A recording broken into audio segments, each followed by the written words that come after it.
Hello everyone, welcome to my class lecture series on polity. I hope आप सभी अच्छे होंगे और आपके प्रिपरेशन भी अच्छे से चल रहा होगा। तो आई होप लास्ट क्लासेस में कोई डाउट नहीं है। जैसे कि आप लोगों को पता है, हम लोगों का एमसीक्यू सीरीज चल रहा है और उससे पहले हम लोगों का पॉलिटी सीरीज चल रहा था। ठीक है, तो जितने क्लासेस हो गए उससे रिलेटेड हम लोगों ने एमसीक्यूज बहुत सॉल्व किया और एक क्लास लेंगे। फिर उसके बाद हम लोगों का नेक्स्ट चैप्टर जो है पॉलिटी का वो स्टार्ट करेंगे। ठीक है, चलिए फिर स्टार्ट करते हैं आज का सेशन।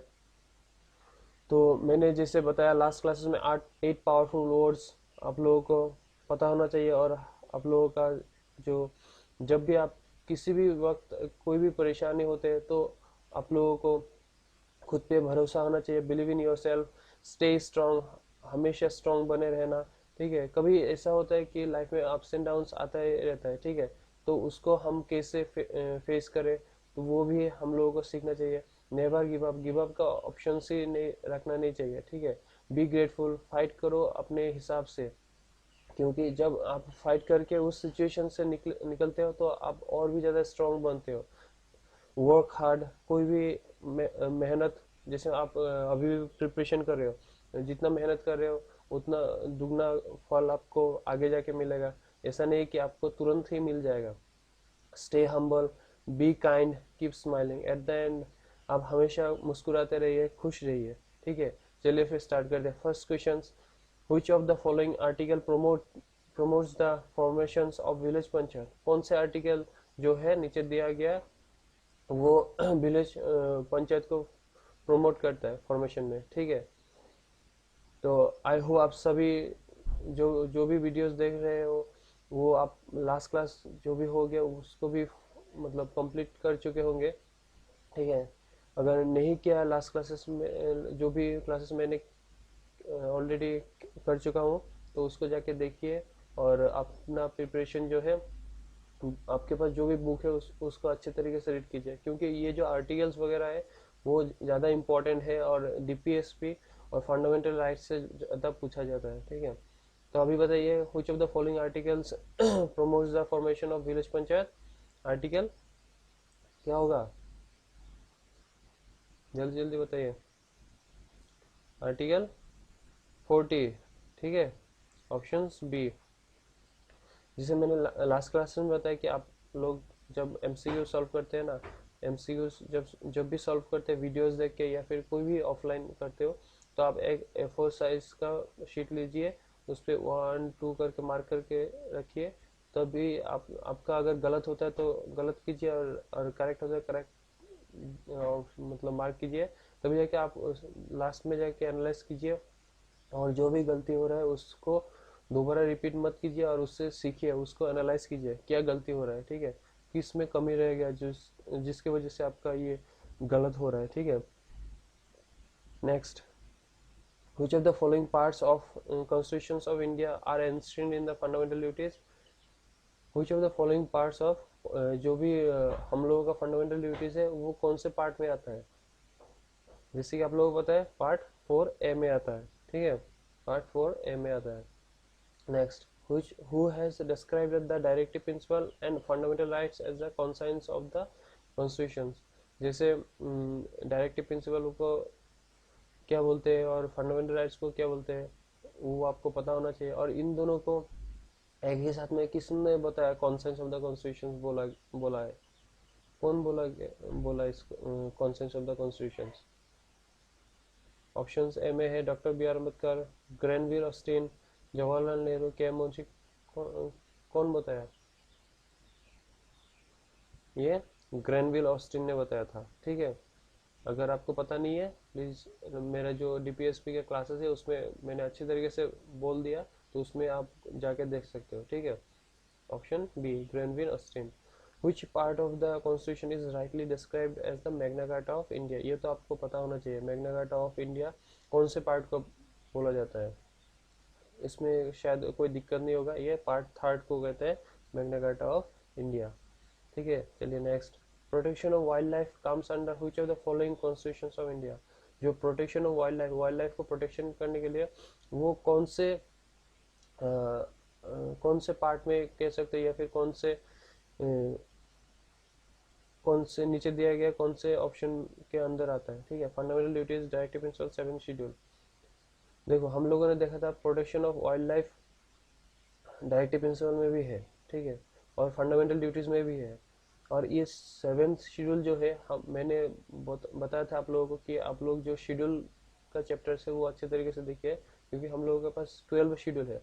12 शेड्यूल में से किस किस शेड्यूल में क्या क्या आता है वो आपको बताना चाहिए, इसलिए मैंने बताया कि मैं क्लास ले लूँगा शेड्यूल और जो भी स्टेट बन के आया था, ठीक है, उसके ऊपर एक अच्छे तरीके से क्लास ले लूँगा, तो आपको जो भी डाउट हो या फिर आपको कोई कुछ पता नहीं होगा तो उसमें क्लियर हो जाएगा, ठीक है।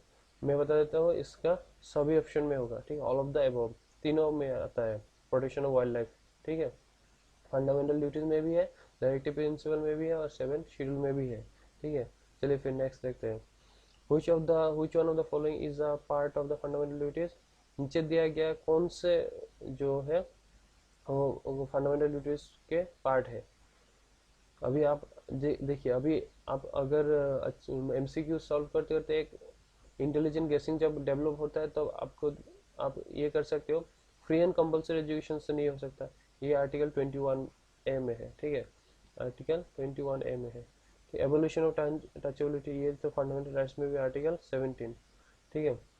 Separation of judiciary from executive, ये भी नहीं है, ये आर्टिकल 50 या फिर हाँ शायद 50 या 49 में है, जो डीपीएस में है। तो ये ऑप्शंस मैंने एलिमिनेट कर दिया, लास्ट ऑप्शन बचा ये बी ऑप्शंस, ठीक है, to value and preserve the rich heritage of our country, ये फंडामेंटल ड्यूटीज का पार्ट है, ठीक है। तो इसे आप एलिमिनेशन कर सकते हो।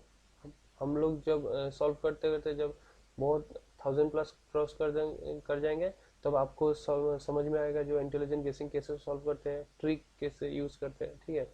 ऐसे नहीं कि तुक्का मार दिया कोई भी गेस कर लिया, ऐसे नहीं होता, ठीक है।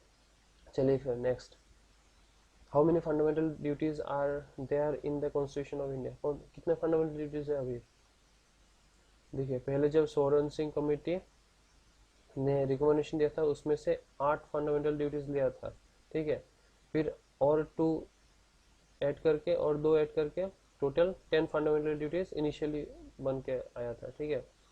तो बहुत सारे ऐसे करेंगे गलती में कि 8 कर देंगे, कोई 10 करेंगे, लेकिन अभी का जो है 11 फंडामेंटल ड्यूटीज है अभी तक, ठीक है।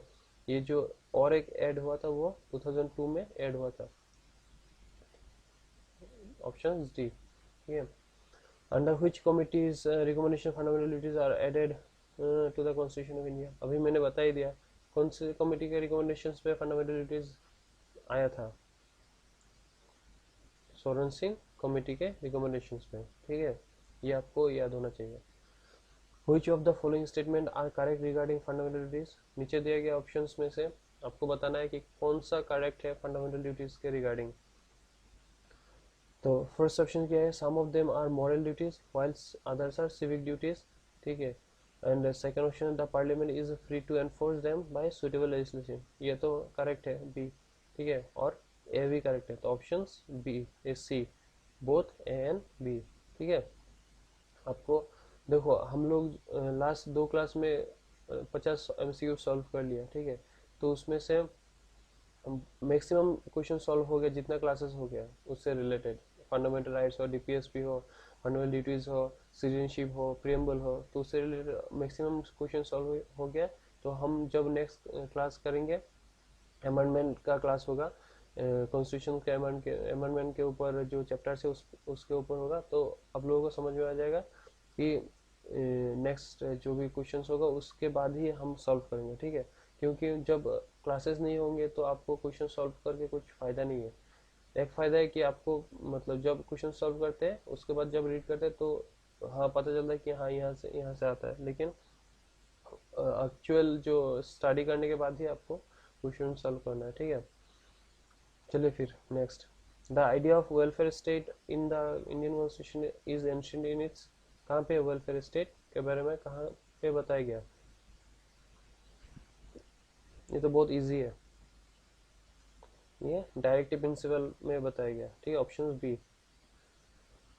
Next, which committee suggested the justiciable and non justiciable types of rights, जैसे फंडामेंटल राइट्स के जस्टिसेबल, ठीक है, डीपीएसपी फंडामेंटल ड्यूटीज क्या है, नॉन जस्टिसेबल। तो ये जो नॉन जस्टिसेबल, किसको नॉन जस्टिसेबल रखा गया जाना चाहिए और किसको नहीं जाना चाहिए, ठीक है, ये कौन सी कमेटी ने सजेस्ट किया था, तो ये आप लोगों को पता नहीं है, लेकिन ये ऑप्शन बी होगा, सप्रू कमेटी, ठीक है, और ये 1945 में इसको सजेस्ट किया गया था।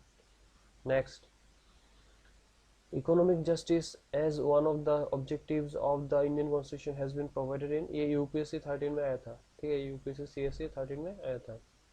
इकोनॉमिक जस्टिस जो है, जो हम लोग का प्रेम्बल में बोला गया, justice in economic, social, political, ठीक है, उसमें जो इकोनॉमिक जस्टिस है, ये ऑब्जेक्टिव जो है इंडियन कॉन्स्टिट्यूशन में, वो कौन से मतलब पार्ट में आता है, ठीक है, या फिर आपके से तो नीचे दिया गया ऑप्शन में से किसके अंदर आता है।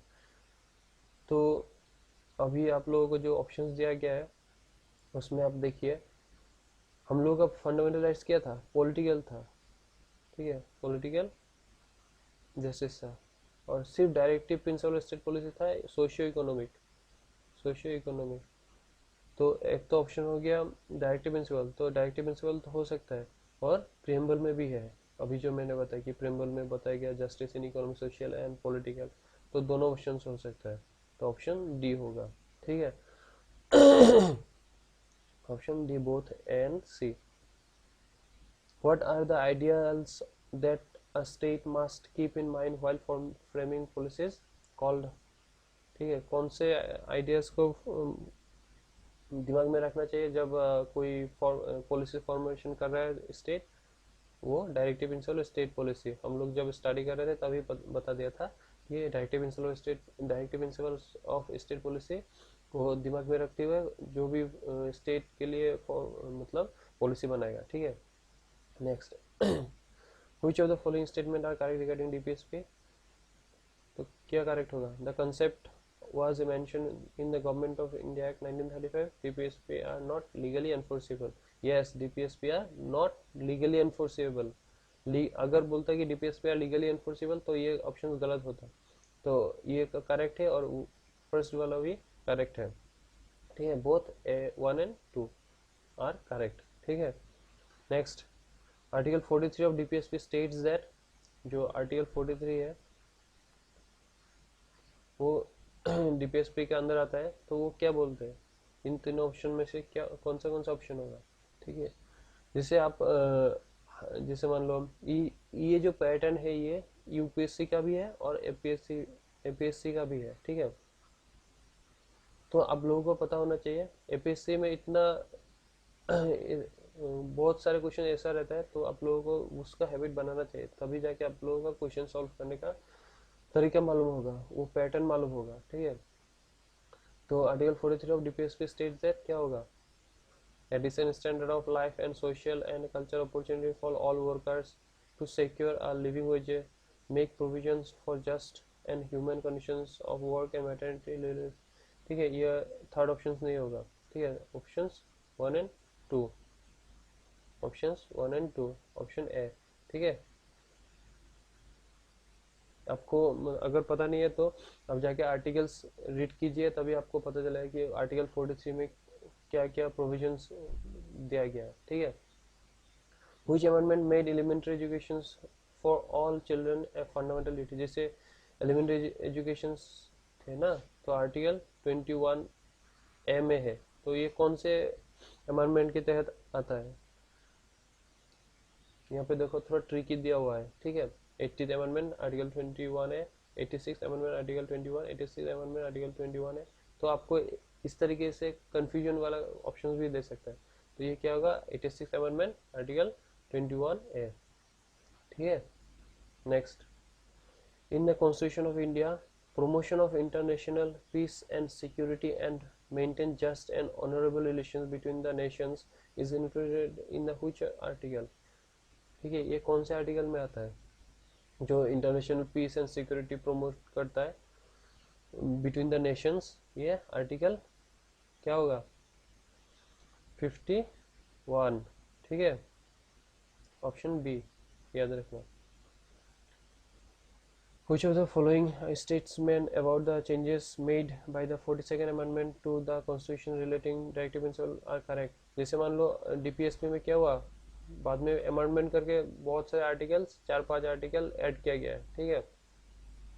तो नीचे दिया हुआ है जो ऑप्शंस दिया हुआ उसमें से कौन से जो भी पॉइंट है वो करेक्ट है, कौन से आर्टिकल ऐड किया गया है वो आपको बताना है। To promote equal justice and to provide free legal aid to the poor, ये भी ऐड किया गया था। आर्टिकल 43 ए भी ऐड किया गया। It required the state to minimise inequalities in income and status, ये गलत है, ठीक है। तो options 1 and 2, option C correct, ये आपको याद होना चाहिए। To uphold and protect the sovereignty, unity and integrity of India is a provisions made in the, ये आपको बताना है।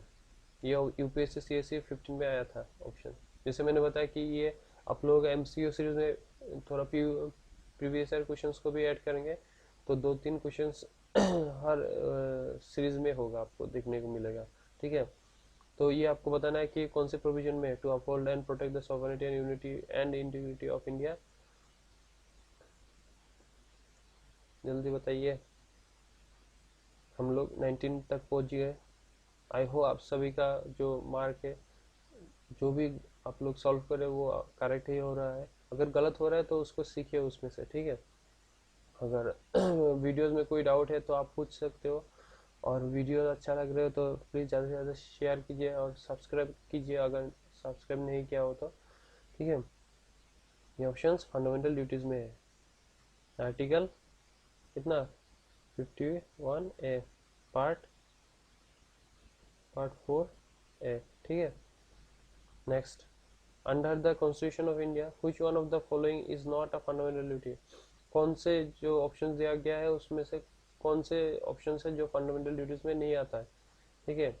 ये जो नॉट ऑप्शन है वो बहुत टाइम क्या होता है कि आपको मतलब ऐसे मतलब कंफ्यूजन हो जाता है और नॉट को दिखाई नहीं देता है। तो ऑप्शन में से अच्छी तरीके से क्वेश्चंस को रीड कीजिए और क्वेश्चंस क्या पूछ रहे हैं उसको देख कर फिर ऑप्शंस की टिक कीजिए, ठीक है। इसका क्या होगा correct options, to safeguard public property ये होगा, ठीक है। To vote in public elections ये नहीं होगा, ठीक है। टू डेवलप, और नीचे देख लेते हैं, to develop the scientific temper ये होगा। To abide by the constitution and respect its ideals ये होगा। तो ऑप्शन बी होगा, to vote in public elections, ठीक है, याद रखना। When fundamental duties were added in the Constitution of India, कब फंडामेंटल ड्यूटीज को ऐड किया गया कॉन्स्टिट्यूशन ऑफ इंडिया में, 1976 में, ठीक है, याद रखना। ये तो आप लोगों को पता ही होना चाहिए, constitution amendment act. Next, fundamental duties are क्या, जस्टिसेबल है या फिर नॉन जस्टिसेबल है, sorry fundamental rights are justiciable है, नॉन जस्टिसेबल है, बोथ जस्टिसेबल नॉन जस्टिसेबल, या फिर कुछ ही नहीं है। तो क्या होगा फंडामेंटल राइट्स जस्टिसेबल, ठीक है, और fundamental duties non justiciable, DPSP non justiciable, ठीक है। Which of the following is given the power to enforce the fundamental rights, fundamental rights को एनफोर्स करने के लिए किसको पावर दिया जाता है। तो अभी बहुत सारे ऐसे होंगे कि कंफ्यूजन होंगे ऑप्शंस ए और डी में से, ठीक है। जैसे प्रेसिडेंट ऑफ इंडिया तो नहीं होगा, पार्लियामेंट भी नहीं होगा, ठीक है। आपको बताना है कि ऑप्शंस ए और डी में से क्या होगा। तो जैसे कि आप लोगों को पता है ऑल कोर्ट्स ऑफ इंडिया नहीं होगा, क्यों नहीं होगा, क्योंकि जब भी अलग कोर्ट होता है तो उसको पार्लियामेंट इसको इशू मतलब पावर देते हैं ताकि इसको एनफोर्स करे, तो पावर नहीं देंगे तो ऑल कोर्ट नहीं होगा। तो जेन्युइनली या फिर कॉन्स्टिट्यूशन सुप्रीम कोर्ट और हाई कोर्ट को पावर दिया है एकदम ग्राउंड लेवल में, ये मतलब आप जा सकते हो सुप्रीम कोर्ट और हाई कोर्ट डायरेक्ट, ठीक है। इसका आंसर सुप्रीम कोर्ट और हाई कोर्ट होगा, आर्टिकल 32 एंड आर्टिकल 226। और सुप्रीम कोर्ट से ज़्यादा पावरफुल हाई कोर्ट है, क्यों, सुप्रीम कोर्ट सिर्फ आपके राइट्स के अगेंस्ट पे जो फंडामेंटल राइट्स है उसके अगेंस्ट रिट इश्यू करते हैं, लेकिन हाई कोर्ट क्या करते हैं, हाई कोर्ट हम लोगों का फंडामेंटल राइट्स के अलावा भी जो भी राइट्स है उसके अगेंस्ट रिट इश्यू करते हैं, ठीक है। इसका ऑप्शन डी होगा, supreme court and high courts. Which of the following articles of the Indian Constitution contain the right to religious freedom, कौन से आर्टिकल में है, आर्टिकल 25, टू 28 तक है। ठीक है, ये आप लोगों को पता होना चाहिए।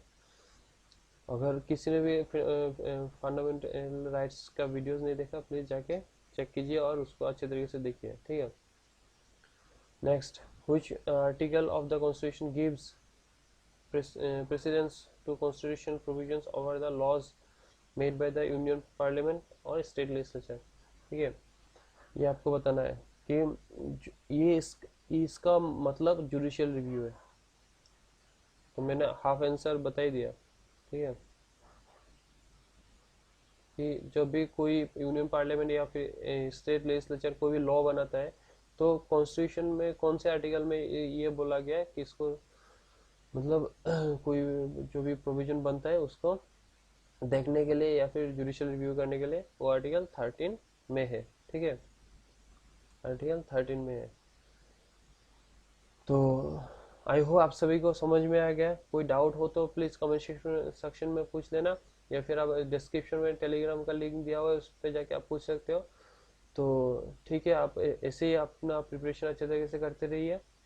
कोई भी डाउट हो पूछ लेना। चलिए फिर नेक्स्ट वीडियोस में मिलते हैं, तब तक के लिए goodbye, have a nice day, Jai Hind जय भारत। चलिए फिर मिलते हैं नेक्स्ट वीडियो में। और वीडियो अच्छा लगे तो प्लीज़ ज़्यादा से ज़्यादा शेयर कीजिए और सब्सक्राइब कीजिए।